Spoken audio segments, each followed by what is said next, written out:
last time you were here, you were doing kind of like a storyteller's kind of tour. Was it called the Open Book? Oh, is that when the last time I was there? The Open Book Tour? I think so, yeah. I remember that you were putting the book out, and I know that you were doing the acoustic tour. Yeah. So that was like 3 years ago now. Yeah, no, that was like a year and a half, 2 years ago. Okay. Yeah. So yeah. That was so is that something that you would do again? I mean, that performance was amazing. Is that what you like to do, is really strip it down and kind of show people kind of the other side of that rock star on stage? Rock star. Oh my God, my wife would look at you and go, "Oh yeah, right." But that's the real thing. rock star. But that's the thing. It's maybe a perceived rock star, right? Yeah, it's that's the last thing I perceive myself as is when I do the open book tour. You know, I had to write this book that because I did a lot of nasty things to a lot of people. And when you get cleaned up, you have to make amends to people that you messed up, and that book was mainly just really an honest approach of me going, look, I messed up. I'm sorry, because I was the king of I'm sorry. It was more like, hey, what can I do to make this up to you? So it goes through every album, including the stop where I go, I have to change myself and past that.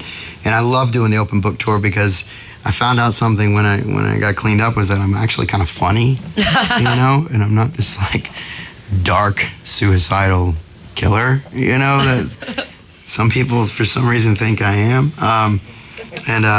What are you laughing at? That was like pretty convincing for a second. Yeah. I'm like, the switch was flipped. No, but it's cool because I can tell the stories behind each song, and some people they would never have known that it was kind of about that. So I love doing that kind of thing. Is that something that you would consider doing again? Oh, I'm going to be doing it this summer again, and I'm going to be passing through here.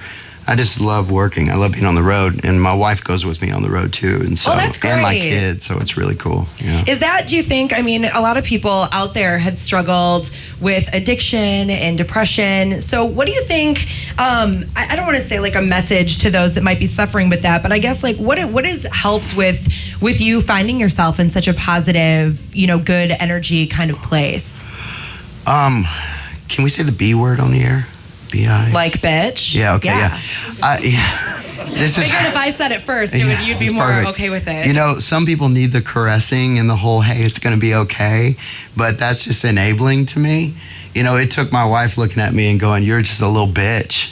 You're being a little bitch, and you've never been anybody's bitch before until you met that drug, and then that's all you are when you're on that. So it took that hard love, that you lazy little bitch, get off your ass, take your medication if you're depressed, go jogging, get outside, do some stuff. You're a dad now, man up. That's what it took for me. And it worked. And it worked because I have to look at myself every day and go, man, you're not no victim, you poor little thing. There's only so long you want to watch someone circle a drain before you say, will you get up? Like, seriously? Especially if you're a dad, you need to man up and say, you don't want your kids seeing you cry. What the hell is that all about? You want your kids to see you in control. Yeah. So that's what it took for me. Some people need the whole, oh, Pookie, it's going to be okay. Not you. That's what makes me go, yeah, okay, now I can manipulate the hell out of them. I can lie to those people and they can give me whatever I want. It took them going, no, I see you. I don't need you. When she said that to me, I was like, what? You don't need me? Don't you know who I think I am? No, man, guess what? Life goes on when you die, Jess. What?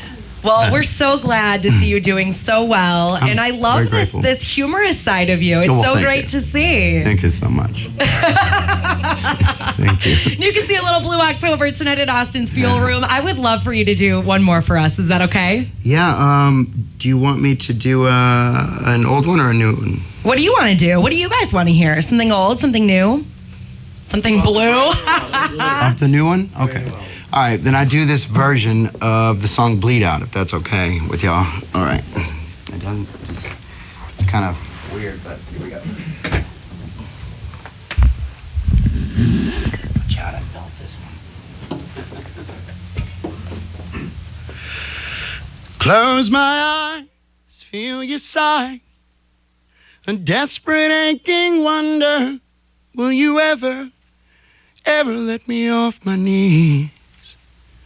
I'm wide awake like a dream, as simple as a secret being told to everyone but me. Well, I bleed out. I gave it all, but you can't stop taking from me. And way down, I know you know where to cut me with your eyes closed. So I bleed out. It won't be long till this heart stops beating. So don't let me bleed out here all alone. The sudden rain coming down, it all comes back to me. I'm waking up, falling down. Another day, come on dawn.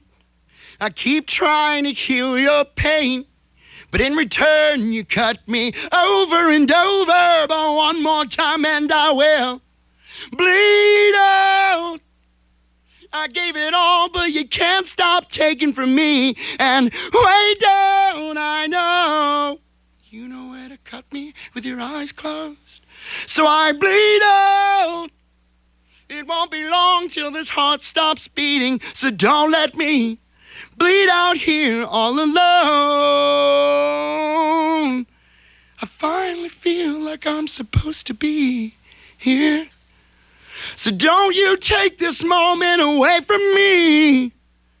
But before you kill me, won't you look back in my eyes and watch me bleed out.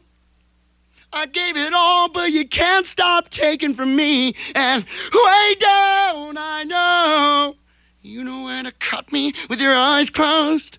So I bleed out. It won't be long till this heart stops beating. So don't let me bleed out here all alone.